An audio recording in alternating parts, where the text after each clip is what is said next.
আমি জানি না আমি কোন ভাষায় তোমার সাথে কথা বলবো। কেন, কি হয়েছে? তুমি না অনেক মিথ্যা বলতে শিখে গেছো।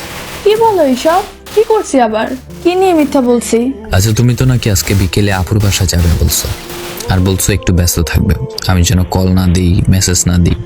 তুমি বাসায় এসেই আমাকে কল এসএমএস দেবে, কিন্তু দেখো রাত প্রায় 12টার উপর হয়ে গেছে, তুমি আমাকে মেসেজ দাও না, অনলাইনে আসো। তুমি সব সময় এসব ছোটখাটো বিষয় নিয়েই পড়ে থাকো। আরে আজকে আপু ভাইয়া এরা সবাই আসছে, সবাই মিলে আমার ফোনে ভিডিও দেখে ফেসবুকে। তো আমি মেসেজ করার সময় ওনারা দেখে নাই? গেছে কই ওরা? তুমি একদম বেশি বেশি করো। হয়তোবা আজকেই শেষ রাত, আর হবে না কথা কখনো। ছেলে ছেড়ে যাওয়ার আগে এইসবই বলে, বাকি ছেলেদের মতোই তুমি। হ্যাঁ, আমি বাকি সবার মতোই। আজকে তুমি সত্যি আপুর বাসায় গেছো? তো মিথ্যা বলবো তোমার সাথে? মানে তোমার সমস্যা কি?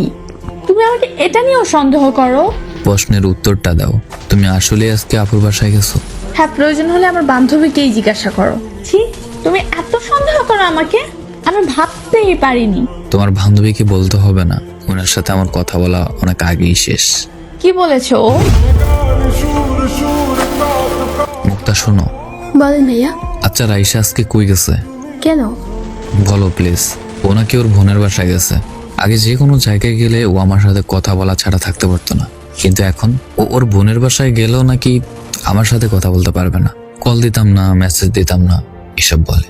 ভাইয়া, আপনাকে আমি আর মিথ্যে কথা বলতে পারবো না দিনের পর দিন। আমাদের ফ্রেন্ডশিপ নষ্ট হয় হোক, তবে একটা ছেলের জীবন তো বেঁচে যাবে। রাইসা আসলে আজকে ওর বিএফের সাথে দেখা করতে গেছে। বিএফ মানে ও রিলেশন করে অন্য কারোর সাথে? জি ভাইয়া, ও আমারে মানা করতো এসব যেন না জানায় আপনাকে, কিন্তু বেশি বেশি করতেছে। আমিও মিথ্যাবাদী হচ্ছি আপনার কাছে, আর পারছি না ভাইয়া।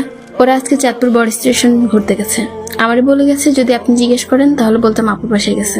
আচ্ছা, ছেলেটা কোথাকার? চাঁদপুরেরই, হাসান আলতে পর দেখা করে। মুক্তা যখন সব বলেই দিয়েছে, তাহলে আর লুকানোর কিছু নেই। তুমি আমার জীবনটা শেষ করে দিছো, পুরো জাহান্নাম বানাই দিছো এই 1 বছর 7 মাস। আমি আর পারতেছি না। তুমি কোথাও ঘুরতে যেতে দাও না, কোথাও ঘুরতে নিয়েও যাও না। তুমি সামান্য আমাকে বৃষ্টিতেই ভিজতে দাও না, বাকি সব তো বাদ দিলাম। আমি মুক্তি চাই, আমার মুক্তি দাও।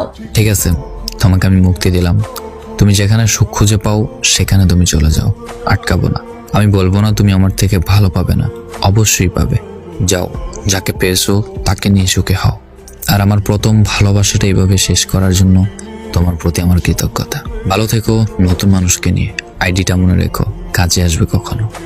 লেকচার দিতেই পারবেন, সারা জীবন কিছু করতে পারবেন না। তুমি বুঝনি, আমি বলিনি, তুমি স্বপ্নতে কেন আসনি?